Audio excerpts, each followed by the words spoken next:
Peter Hillman was a man who commanded fear. As CEO of Hillman Enterprises, his mere presence made grown men tremble. His temper was legendary, his expectations impossible, and his patience non-existent. If someone didn't meet his standards, he had no qualms about tearing them apart, verbally or otherwise. It wasn't just a personality trait, it was his armor. An armor built from a childhood of pain and neglect. Peter grew up in a house filled with chaos. His father was a ruthless businessman who saw emotions as a weakness, and his mother was a ghost of a woman, too timid to challenge her husband. If Peter showed any sign of vulnerability, his father would break him down, demanding perfection at all costs. "Weak men get eaten alive, Peter," his father would say. So Peter hardened himself, vowing never to be at anyone's mercy. Success became his obsession, and anger became his weapon. It served him well in business, until his own body betrayed him. After a public meltdown that ended with him being rushed to the hospital due to dangerously high blood pressure, the board of Hillman Enterprises had enough. They forced him to take a leave of absence. Not one to be controlled, Peter ran through nurses like a man determined to prove he needed no one. They either quit or were fired, unable to handle his wrath. Then came Marla. Marla didn't flinch.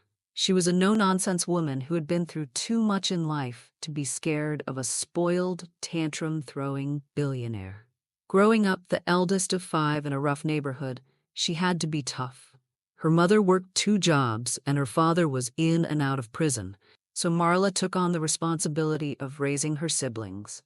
She learned early that survival meant standing your ground, and she wasn't about to let Peter Hillman run her off. "Try me," she said the first time he yelled at her. "You're stuck with me, and I don't scare easy." Peter scoffed, but there was something different about her. Unlike everyone else, she didn't fear him. Instead, she treated him like a stubborn child who needed guidance.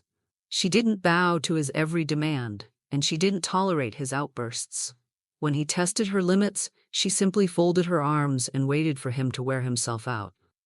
And for the first time in his life, Peter found himself challenged in a way he couldn't fight. Then came the stroke. It was minor, but enough to send a clear message. His body could no longer handle his rage-fueled existence. He woke up to Marla standing over him, arms crossed. "Are you ready to stop fighting me now?" she asked, her tone firm but laced with concern. For the first time, he didn't have a snarky reply. He nodded. Marla took over his care with an authority no one else had dared to exert. She controlled his diet, his medications, and most surprisingly, his mind.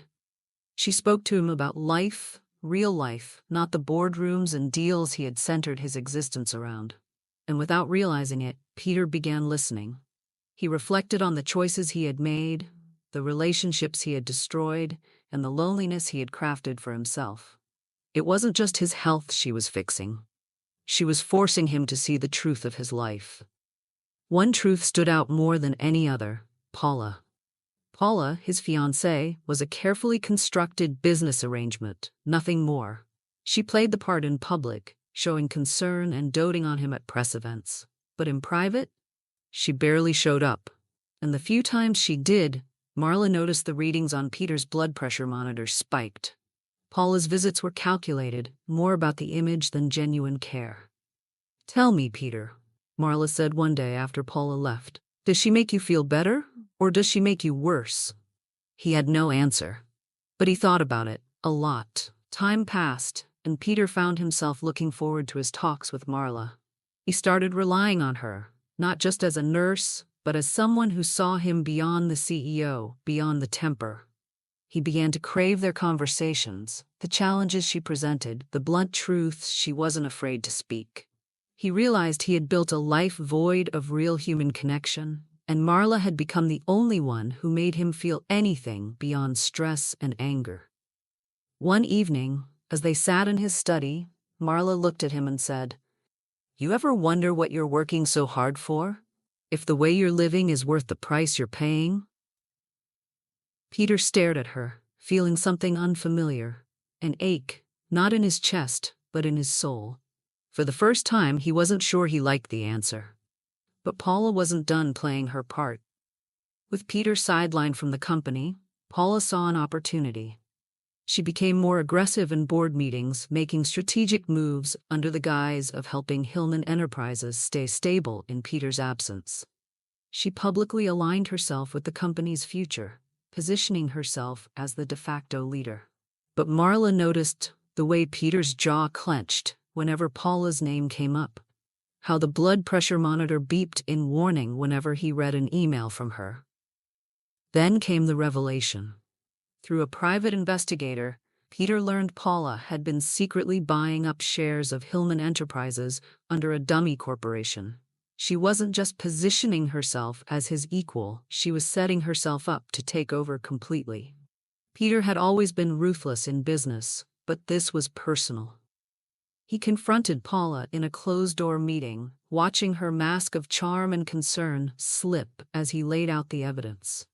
"I thought we had an understanding," she said, feigning innocence. "We did, and now it's over," Peter said coldly. "You were never in this for me, only for what I could give you. Consider our engagement and any ties you have to my company terminated." Paula's face twisted, but she knew she had lost. Without another word, she stormed out. Marla found Peter later that evening, sitting in his study, staring at nothing. She didn't say anything at first, just placed a cup of tea in front of him and sat down. "You okay?" she finally asked. Peter let out a slow breath. "For the first time in a long time, I think I might be." Peter began focusing on his recovery, dedicating himself to improving his health. After a few months, he transitioned back to work, operating from his home office. Marla, having become a crucial part of his life, was hired as his permanent personal care nurse. Their friendship deepened, and Peter found himself not just tolerating her presence but depending on it. Though he learned to control his temper better, he hadn't completely conquered it.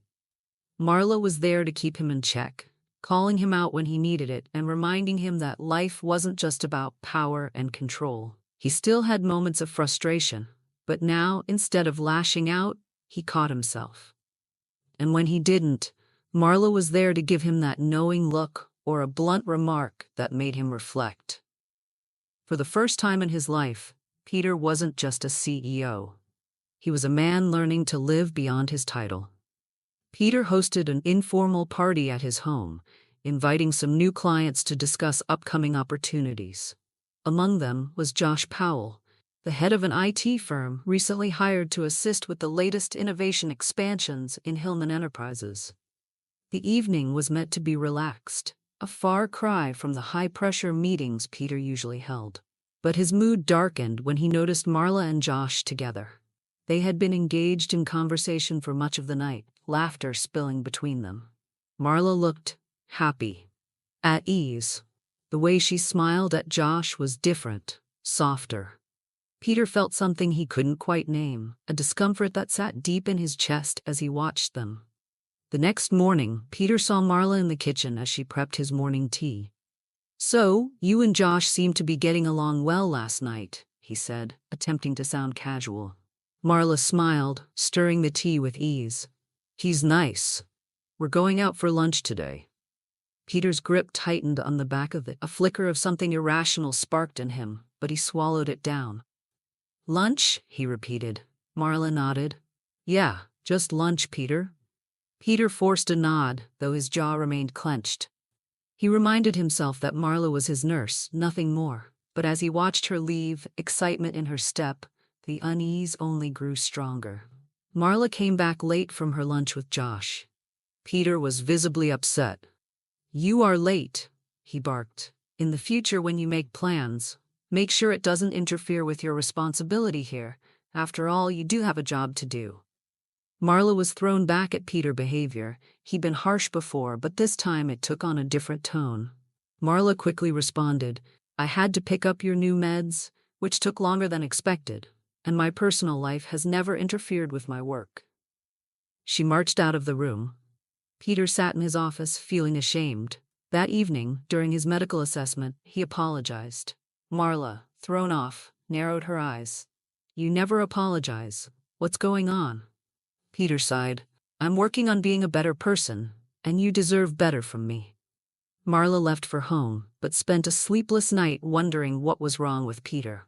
The next day, when Marla arrived, Peter was quiet. Too quiet. It worried her.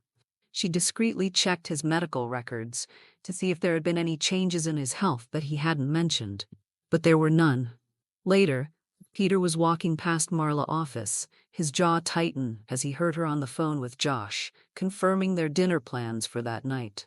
Peter's expression darkened, but he said nothing. After lunch, Peter turned to her suddenly. "Take the rest of the day off," he said. Marla blinked in shock. "What?" "You need some time for yourself," he insisted, his tone unusually soft. Marla hesitated, looking at Peter, but he didn't say more, so she eventually left. She went to dinner with Josh, but throughout the evening she found herself distracted. Peter lingered in her thoughts. She found herself comparing Josh's company to Peter's, and questioning herself why she couldn't focus on the man sitting across from her. At the end of the night, Josh smiled at her. "You know, Marla, every time we're together, you always find a way to mention Peter." Marla's eyes widened. "What? That's not true." Josh raised an eyebrow. "Isn't it? Look, I like you, but I have to ask, are you sure there's nothing going on between you two?" Marla was stunned into silence. "I'm just his nurse," she finally spoke up. Josh said, "Are you sure? I noticed how he looked at you at his party. Maybe you two need to talk and really see if there is more before."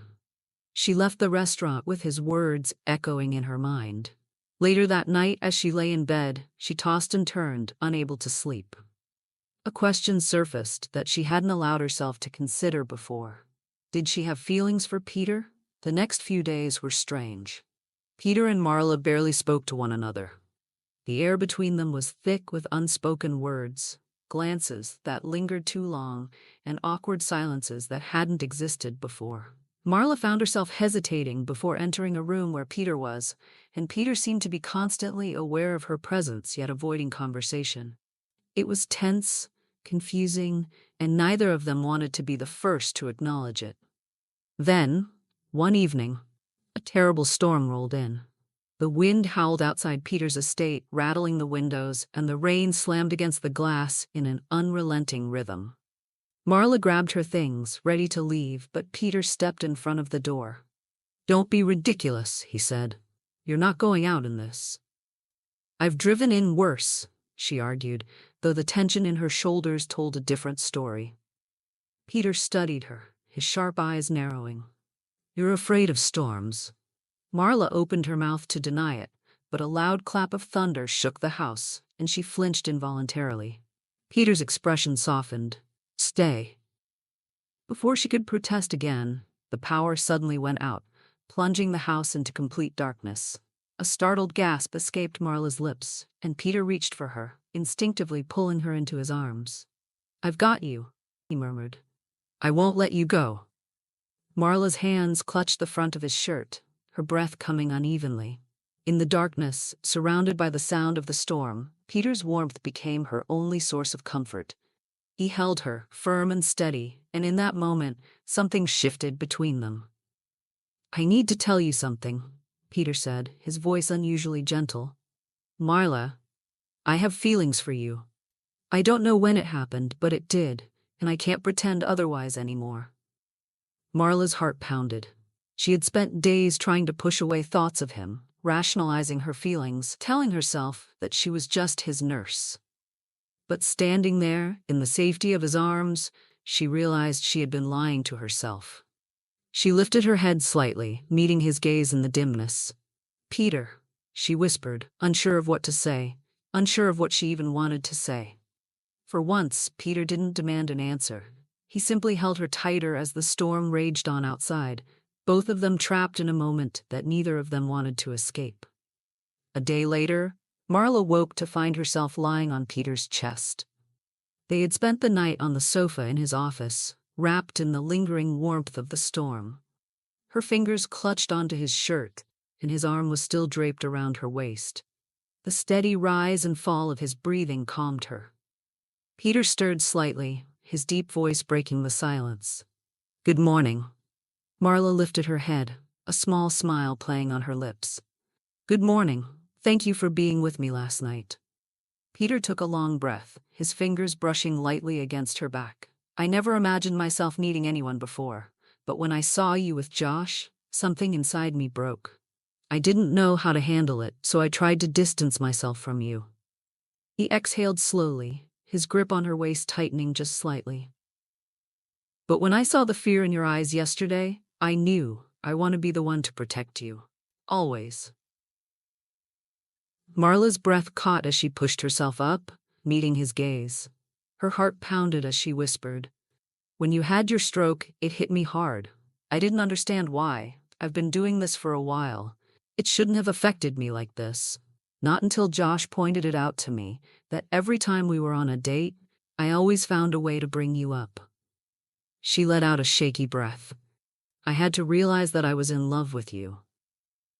Silence stretched between them, thick with emotions neither had dared to voice until now. Fear flickered in both their eyes. Not fear of love, but fear of what it could mean. Fear of losing what they had built, of ruining the friendship, the trust, the bond that had somehow become the foundation of their lives. Peter reached out, cupping her face gently. "I don't want to lose what we have," he admitted, his voice raw. "But I can't pretend anymore, Marla." She closed her eyes, pressing her cheek into his palm. "Neither can I." In that moment, they weren't CEO and nurse. They weren't patient and caregiver. They were just two people, finally brave enough to acknowledge the truth that had been growing between them all along. Later that day, Marla placed a resignation letter on Peter's desk. He picked it up, frowning as he read it. "What is this?" His voice was low, tense. "Why?" Marla met his gaze with sad determination. "I can't be your nurse if we're involved, Peter. It would cause problems for you and the company." Peter walked around the desk, stopping in front of her. His voice was quiet but firm. "What am I going to do? I need to see you every day." He took a deep breath, his expression raw. "Move in with me." Marla blinked, stunned. "Peter, I don't want to control your life," he said quickly, shaking his head. "You're free to work wherever you want, do whatever you want. But I need you near me, Marla. I don't want to wake up in a world where you're not part of my day." Marla chuckled softly, shaking her head. "The only way that's going to happen is if we're married." Without hesitation, Peter reached into his pocket and got down on one knee. Marla's breath hitched as he opened his palm, revealing an elegant antique ring. "This was my grandmother's ring," he said. "I've been carrying it in my pocket since this morning." He looked up at her, his usual confidence replaced by vulnerability. "Marla, I love you. Marry me." Tears welled in her eyes as she dropped to her knees in front of him. She cupped his face and pressed a kiss to his lips. When she pulled back, she whispered, "Yes." Peter let out a shaky breath of relief before slipping the ring onto her finger. He pulled her into his arms, holding her tightly, as if afraid she might slip away. But Marla wasn't going anywhere. She had finally found where she belonged. Their wedding was small, intimate, and filled with genuine warmth. Peter's board was stunned. His colleagues whispered in shock, but none of it mattered to him. For the first time in his life, he was choosing happiness, not just success. Marla continued working in healthcare, but transitioned into a role that allowed her to be by Peter's side without compromising her career. They built a new rhythm together, one where love and ambition coexisted without destroying one another. One evening, as they sat in the garden, looking at the stars, Peter pulled Marla close. "You changed everything," he murmured. Marla smiled, resting her head against his chest. "And you let me." He kissed Marla's temple, holding her tight around her waist. "I used to think I had everything I needed. Turns out, I didn't have anything until I had you." Marla looked up at him, eyes shining. "Then it's a good thing you finally figured it out." They stood there together, two souls who had found their way through the chaos, holding on to the only thing that truly mattered, each other. Thank you for listening to Green Tea Tales. Please help our channel by like, share, and subscribe.